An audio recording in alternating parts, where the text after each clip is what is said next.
Did you ever have to go to the principal's office? You know? Okay.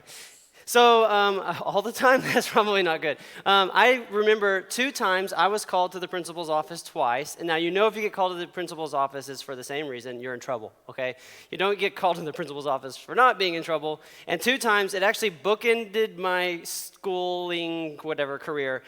Kindergarten, principal's office, and I learned my lesson. I didn't go back until my senior year. In kindergarten, it was pretty simple. We're outside with some teachers, and the teacher told me to do something, and I looked at my teacher, and I said, "Shut up."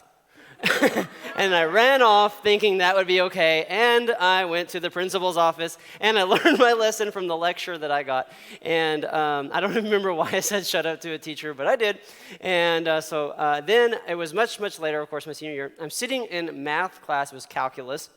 And I'm sitting there in calculus just, learning or doing whatever. And the little announcement thing comes on, beep.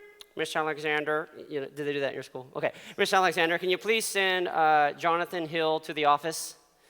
And everyone in the room's like, ooh. But see, here's the thing. I was not a kid that ever got in trouble, never had ISS, never had detention.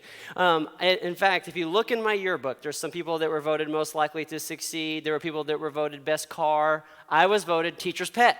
So I knew that I was not in trouble, okay? And so I'm like, I stand up, I'm walking to the office, right? And I'm literally thinking, they probably are going to give me an award. That's what's happening right now. I'm going to get an award for being awesome or something. I don't know. So I get in there, and I know the secretary, the principal secretary. She's one of my best friends' mom. I'm like, hey, Miss Parrish, how's it going? And then she looks at me. And I was like, uh-oh. She goes, in there. And so I walk in, and it's not the principal. It's a police officer. And the police officer says, sit down, please. And I sat down. He goes, are you Mr. Jonathan Hill? And I said, yes. He goes, do you drive a blue Mercury? And now I'm thinking, who put drugs in my car? That's what happened. Like somebody, I don't have drugs. And I'm like kind of freaking out a little bit. And I'm like, yes, I do. And he goes, did you pass a school bus this morning? And then my memory goes back. See, I was running late for school, and they have the stop sign that comes out, and they pull like 10 more feet, and the stop comes in, and they're doing this over and over, and I'm like, oh. And so I was watching, and the second that stop sign went, started to move backwards, I gunned it, went around, because I was like, it's not a stop anymore, and apparently the bus driver didn't like that, told the officer that I blew through the stop sign, and I was in trouble. I think all of us are in trouble. Sometimes we deal with trouble. Sometimes it's your own fault. Like telling a teacher shut up was my own fault. There's a reason I got in trouble because I did something. Sometimes as a young person, you do things that get in trouble. You tell your parents said be home at 9 o'clock. You got home at 11, and they said, why are you home so late? Past what I told you, 9 o'clock, and you say, well, you said 9, but you didn't say a.m. or p.m., so I'm actually really early for a.m. And you're like, yeah, you're grounded till April 1st. I'm not telling you which year, okay? So then you're like in trouble, right? So you understand you can get in trouble, and you get in trouble with teachers or bosses and all that kind of stuff. And by the way, it doesn't go away when you get older, because then you get married and you get in trouble with your spouse, okay? There's not very many things I get in trouble for, luckily. One of them is... the little sprayer in your sink, the spray, okay, I can never remember to put it back. And so I pull it out, I clean something, and I just leave it laying there. And she, from the very beginning, she goes, could you please put that back? And the next time she's like, would you please put that back? And then another time she's like, hey, you forgot to put that back. And then one day I'm in the other room and I hear, really? And now when I hear that, it's one of the kids that did something, but and I still have problems with that, and so I get in trouble on myself, and that's my own fault. Actually, a week ago, I bought a brand new sink, and it's one of those that pulls out, and so I can't forget anymore. So it's attached. I solved 80% of our marriage problems in one sink. But sometimes we do trouble that is our own trouble and our own fault, and sometimes, well, to quote Taylor Swift, trouble walks in, right? I knew trouble when you walked in. Okay, and you just see this person, and they come in, and their drama and their problems, and, you see them coming, you're like, trouble, here comes trouble, right? And so there's that whole feeling, there's somebody in your life maybe that just brings trouble, and sometimes it just happens to you. You're doing the best that you know how to do, and trouble just happens. Like when I was in college, and had this class. I had an A in the class. I was doing very good. I had a study system before the test. Okay, I'm a good crammer. I don't know if you're a good crammer. I cram it in. So I asked my friend on Wednesday, I said, hey, is the test tomorrow or is it next week? And he goes, oh, it's next week. I said, yes, I'll study over the weekend. Perfect. Get to class on Thursday, and the teacher says, it's time for the test. And I was like, no, the test is next week. She goes, no, the test is today. And I got a 20 on the test and got a C in the class instead of an A. All from that one. And I thought, it's not even my fault. I've been working so hard, and then this happens. And so sometimes the trouble just comes. In fact, like right now in society, trouble just came on pretty much everybody all at once with the virus and all of that. And it's just, now we've like people wondering, everybody's in a different situation. Seniors are wondering, am I going to get to go to graduation? Am I going to have a prom? Am I going to do this? You know, maybe the younger ones are like, no STAR test, but they're the only ones that don't have any trouble. But, the rest of everybody's like, hey, what's going on with our life? And then, people who are working and have jobs are wondering, how is this going to impact my job? How is this going to impact, some people already can't work, and there's all this trouble that seems to come. And the truth is, and this is not an unfamiliar verse for most people, Jesus said this, in this world you'll have trouble. And it's important that we know this because I don't know where we get this idea. Some people get this idea that when you become a Christian, no more troubles. Like it's puppy dogs, rainbows, cotton candy, good old life, simple life after you become a Christian. And if that is what you thought or believed, you didn't listen to Jesus. Because Jesus said, in this world, you will have trouble. But he didn't stop there, right? He said this. He says, but take heart, I have overcome the world. In fact, I really like another translation that says it like this, but take courage. You need to take courage, and you can have courage even in trouble, even in fearful times. I have overcome the world. Now, we actually read this on Sunday morning, and I was kind of reading it in my Bible, and I noticed, oh, that's the second half of the verse. I didn't even realize that. I preached this like 4 times, and I've never realized that was the second half of the verse. Here's the first half of the verse, which I think is significant. He says, I told you these things so that you may have peace. And there's a lot of things he's talking about, and he says, here's the reason so that you can have peace. And then we may be in a time of trouble. You may be in a time of trouble. It may have to do with the virus. It may have to do with nothing to do with that, but something else. And in those times, he wants us to know that we can have peace. We need peace in these kind of times. And then I was even looking, I was like, wait a minute. These things, what are these things? And I keep thinking, like, sometimes you're reading the Bible and it's like, oh, I got to go further. I got to go for what's it there for and all that. So I keep going up. And there's a lot of things that he talked about that give us peace. But I wanted to show us the one verse before this one because I saw something that I think is a little bit interesting for our time. He says, but a time is coming, he's talking to his disciples, and has come when you will be scattered, each to his own home. You will leave me all alone, yet I am not alone, for my Father is with me. And so he's talking about how that when, he's arrested and on the cross, they're going to scatter. And they scattered and they went to their own homes and they probably felt, well, we know that they had fear and they were alone and all that. And then I was just reading this and I thought about how interesting this is for our times. That right now, we could say that we're scattered each in our own homes. Because right now we only have just a handful of people who came to help us run this, and the rest of you are in your own home, you're scattered, we're elsewhere. We can't even come together and do this in person because we're scattered in our own homes. And even in this situation, where that's where we're at, where we feel scattered, maybe we feel alone, he tells us that we can take courage, to take courage. I don't know if you have much experience with courage. I was thinking about my life when I was young, because it's easy to maybe see when you were afraid when you were little, because you're afraid of a lot, at least I was when I was little. And I took swimming lessons, and I was not a good student. But it became time to go into the deep end. So I learned how to swim, and they're going to go to the deep end. Now, when you're a little kid, I don't know if you know this, shallow means safe. Shallow end, safe end. That's what that meant. There's a shallow end of the pool. That's the safe end of the pool. You can touch. You can stand up. You're good. Deep end means death end, okay? At least in my mind as a kid, this is the death end of the pool. And I just knew I was going to die if I went in the deep end, drowned. That's what's going to happen. And so, the lifeguard who's training me to swim, teaching me to swim, says, okay, time to jump in. He gets me, I go up on the diving board, and I'm looking down, and he gets in the water, and I stand there for a really long time. He's like, come on, jump in. And finally, I just walk back to the back of the thing. He gets out of the pool, he comes and talks to me, really encourages me. I'm going to help you. He goes back in the pool, and I go back at the edge of the lifing board and look down. And all I see is deep. like it's deep. It looks like it, like the water distorts it. It looks like it's forever down to a little, however little I was. I don't remember. It was over there on that Summercrest pool. Some of you know where that is. And so I was just looking down, and I was like, ugh. Okay, and so I went back, and this happened many, many times, and I would not go in the water. And then something happened, and I don't even know if he remembers this. I need to ask him. My dad gets in the pool, and I go out on the edge of the diving board, and this time I jump. And the reason that I didn't have courage and now have courage is not because the deep end was different. It's because my focus was different. And that's what gave me the courage. And you see here, as we look at this, and we want to have courage, I'll tell you how. It's the next word, I, Jesus. Because Jesus is the one talking here. If I want courage to go into this problem or to get through this problem, to deal with my trouble, I have to remember that it's Jesus that gets me through. I might say, I don't know how to swim. Jesus knows how to swim. I don't know how I'm going to get through this financial situation caused by, all this going on in society. Jesus knows how to get us through. I don't know how I'm going to manage school if I can't go to school, okay? I don't know, I'm not supposed to miss this time. I'm not supposed to do this. I don't know how I can handle this, but I don't have to because he's overcome the world, and because he's overcome the world, I can.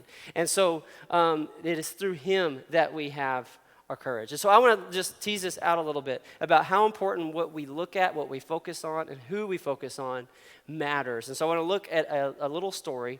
And sometimes when we read these stories in the Gospels, they're almost just so perfect, and they just sum up life really quickly. And so does this story. And so this is what's going on. Jesus tells his disciples to get in the boat and go on out into the, water. And he's going to meet them, I guess. And they're probably like, how's he going to get a boat of his own? I don't know. But they obey, they go out into the water. And so Jesus is on shore. They're out in the water. There's a bit of a storm, and we're going to pick up. The boat was already a considerable distance from land. This is Matthew 14:24. Buffeted by the waves because the wind was against it. During the fourth watch of the night, Jesus went out to them walking on the lake, which is a pretty amazing thing. When the disciples saw him walking on the lake, they were terrified. It's a ghost, they said, and they cried out in fear. But Jesus immediately said to them, take courage. Now, this is really neat to me. He says the same thing he told us when we have trouble. Take courage. And remember then he said, I. When they're in the middle of this trouble and they're afraid, what did he first thing he say? Hey, take courage. It is I. Don't be afraid. Again, they need to focus. And he keeps going. Lord, if it is you, Peter replied, tell me to come to you on the water.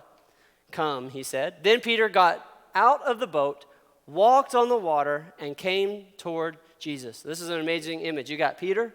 He's looking at Jesus. He's walking towards Jesus. He's literally on top of the storm, on the waves.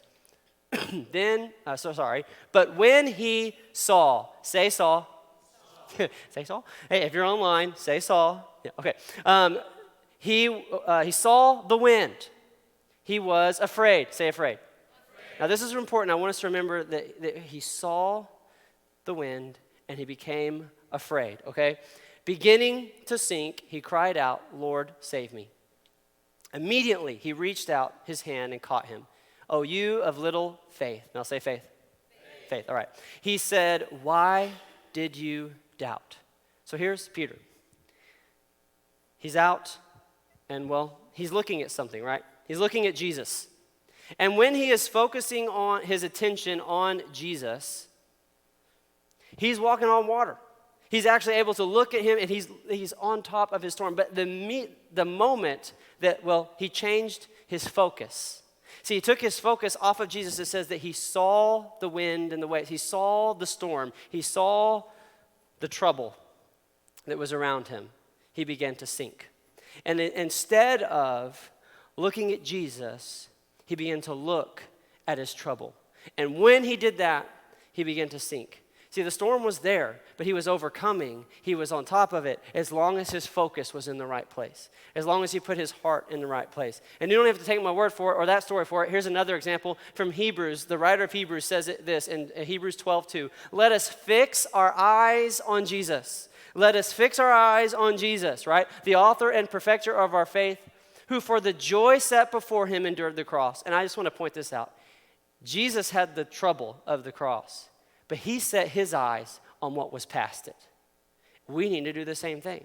Right now, we may say, look at this problem that's going on with this virus and all the stuff that's going on. That's all I can see. We need to look past it to what Jesus is doing and going to continue to do, just like he did. He was able to go through because he looked past. And what we're looking past too, because we don't know what the future holds, but we know that Jesus is there. So we look past it to Jesus and what he is wanting us to do. And he clarifies it for us. He says, consider him.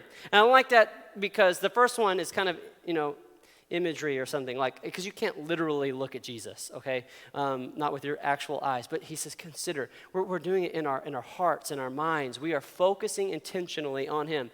Consider him who endured such opposition from sinful men, so that you do not grow weary and lose heart.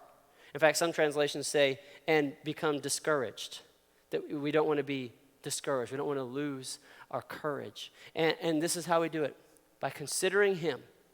By remembering him and what he can do and what he has done and what he will continue to do in us, we focus on him. Now, the truth is, sometimes we have big troubles. Maybe I should have brought a big one up here to stick up, okay? Because maybe right now what's going on in your life is actually really, really big. And the tendency when we have these big troubles is to forget about what Jesus has done and what he's doing and to just look at those. And, right now, sometimes it's hard not to focus on those things. You get on your phone.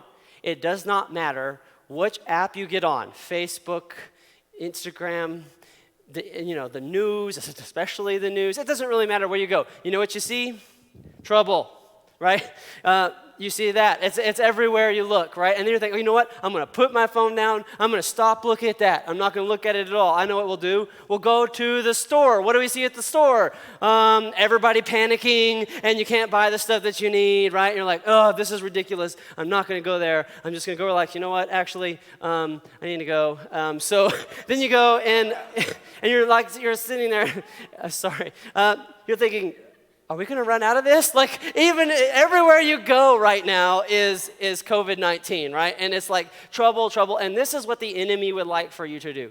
That for everything in your thoughts is to focus on the problems and to focus on the troubles. And right now, it's so obvious how we can see it because we get on our phone, it's there. You think about going to school, it's there. You think about everything in your life seems to be impacted right now, even that. Here we go. Here's one for that one. Yeah, so everything seems to be that. But even in the midst of this, we have to decide, you know what? I'm not going to let this stuff be my focus. It may be all around me, but I'm going to choose to focus on Jesus. And I don't know, your problem may be unrelated to that. It may be something that's been going on a long time, and this just maybe made it worse or whatever. But we don't want to focus on that. Even those big things. Now, here's something else that I find really interesting, is there are oftentimes big troubles. But sometimes we have these kind of troubles. You know what I'm talking about? They're little troubles. I mean, in fact, if you could ever get the right perspective, it's so tiny next to Jesus, right? But this is so much of the time how we live. Oh my gosh, this trouble is huge. Okay, I have so much problems. All your friends are like, why are they freaking out about it's so big? And I'll tell you why it's huge. Because your perspective is wrong. It's literally blocking everything in your view because your perspective is wrong. If you can get the perspective of Jesus in your life, you can realize that trouble is not all that you thought that it was. But if it's just about you, then you get messed up. If you just focus on this. And here's a little tip. And you need to have people in your life that can help you get perspective. And right now that may seem difficult because you're not supposed to be around people, but you can still make the effort. In fact, I would encourage you, get on the phone. We can actually call people that doesn't just text. Get on the phone. Call a friend from youth group. Call a friend from the church. Call someone in your growth group, someone in your discipleship group. Call them and just say, hey, how are you doing? How's your life been affected? Can I pray with you about anything right now? And be there for each other. Be the church for each other. We can still be in community with one another, even if we can't. Some of you may be able to go out to eat with somebody or invite them over to your house and spend some time together. But making a choice to let other people, faith people, get in our life and help us get some perspective on our troubles, to help us, to see that, it's not what it was, and help us to refocus on Jesus. That's what we can do for each other and what we're meant to do. And then I have one other kind of trouble I wanted to show y'all here. Y'all like this one? Green Jay, you're not holding anything. Yeah, these are the troubles that only are in your head. And these are sometimes the worst troubles, aren't they? Like they're just, you have all of this, what if this happens? How is this going to happen? You're lying in bed and you're stressed out. In fact, I found this amazing quote by Mark Twain, okay? He said this, I've lived through some terrible things in my life, some of which actually happened. Right? And he's like, and this is so true. We live through all this stuff and it doesn't even happen. In fact, here's the thing about when we get into the worrying game and just thinking about what if this happens, here's what we do. We get to experience the trouble before it happens, and then if it actually happens, we experience it again. So we get to have it twice. Most of the time, it never actually happens. So we get to experience trouble just in our heads. It's that imaginary trouble. And Jesus said, today has enough trouble of its own. We don't need to focus on tomorrow. And this is what we need to do. In today's trouble, we need to focus on Jesus. And not start trying to invent possible troubles that we're going to deal with that never even happen to begin with. So, do you have trouble? Well, that's maybe a good thing for us to ask. James asked us that when he said this. Is any of you in trouble? Is any of you in trouble? Are any of you watching on your phone or on your computer or wherever at home in trouble? Maybe it's big troubles, right? And it's like this whole thing, it really has affected you. Like some people, maybe it's not as much, but for you, it really has. Maybe it's some really big troubles in your family or some big troubles in whatever area of your life. Maybe it is a small trouble and you've made it bigger than it is. And if you'll just really listen to the Holy Spirit, you'll realize that. Maybe it is some of those in your head troubles. And we need to put those things back down and focus our eyes on Jesus. Focus our hearts, our minds, and decide, I'm going to think about that. And so he says, is any of you in trouble? Do you have these troubles? Then he tells us what to do. He should pray. I love it. Like we say, the Bible is too complicated. I can't understand it. Are you in trouble? Pray. We can understand it. Okay? That is so straightforward and so simple. And I'm going to show you the next verse because it's so, or the rest of this, it's so powerful. It says, I think this is 2 verses later. And the prayer offered in faith will make the sick person well, and the Lord will raise him up. If he has sinned, he will be forgiven. And I wanted to point something out about these 2 things I highlighted. You know, when you become sick, you don't do that to yourself. I mean, you don't just make yourself sick. It happens to you. And see, sometimes, like I said, trouble happens that we didn't bring on ourselves. And when we pray in faith, he moves in those kind of troubles. But also, he says, if he has sinned, that's something I did. And sometimes we might think, hey, I brought this trouble on myself. I don't know if Jesus is going to help me with this. No. When we've sinned and we have a prayer offered in faith, we're forgiven. So whether your trouble is something you did or a trouble that just happened to you, when we pray in faith, he moves. I wanted to, before we are going to pray together, I wanted to just read from David in Psalms chapter 3. And he has a guy who understood trouble. And I love the way that he prays. In fact, when I read these, it sounds just like a prayer to me. He says, "O Lord, how many are my foes?" We might say, how many are my troubles? How many rise up against me? Many are saying, God will not deliver him. It may look like nothing's going to happen. It's not going to get better. And here's something I want to point out. You can't stop there in your prayer. God, everything's so bad right now. God is not working out. Amen. Does that sound like faith? And that's not where David stops either. He keeps going. But you are my shield. You are a shield around me, O Lord. You bestow glory on me and lift up my head. To the Lord I cry aloud, and he answers me from his holy hill. I lie down and sleep. If you're stressed out right now, you may need that one a lot. I lie down and sleep. I wake again because the Lord sustains me. I will not fear the tens of thousands drawn up against me on every side. Arise, O Lord, deliver me, O my God. Strike my enemies on the jaw. Break the teeth of the wicked. Break the curse of this virus. From the Lord comes deliverance. May your blessing be on your people. We need to go to him in prayer. If you have trouble, if you have issues, we want to pray. So what we were going to end this service is I'm going to pray over you, the people here and everybody watching online. So I want to ask you to, if you could, just close your eyes and bow your head. Even if you're at home, If you're alone in your room, if you're with some other people watching, let's all at this moment close our eyes and focus on Jesus.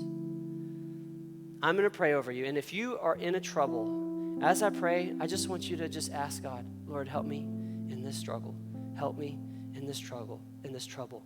I believe that you'll deliver me, that you'll set me free, that you're my shield. Just pray those things to him. Father, I thank you that you love us so much. I thank you that you gave us your son. And because he overcame, we know we will overcome. Lord, I pray for those whose lives have been turned upside down this last week. Lord, I pray that they could look past COVID-19 to the joy that's in front. That they could look past this current struggle and on to what is ahead. Lord, I pray for those who have other troubles in their families, in their jobs, in their relationships, whatever they're in their health. Lord, that they could focus again on you. Lord, I pray for the peace that you give in our hearts. And we thank you for your love. In Jesus' name, amen.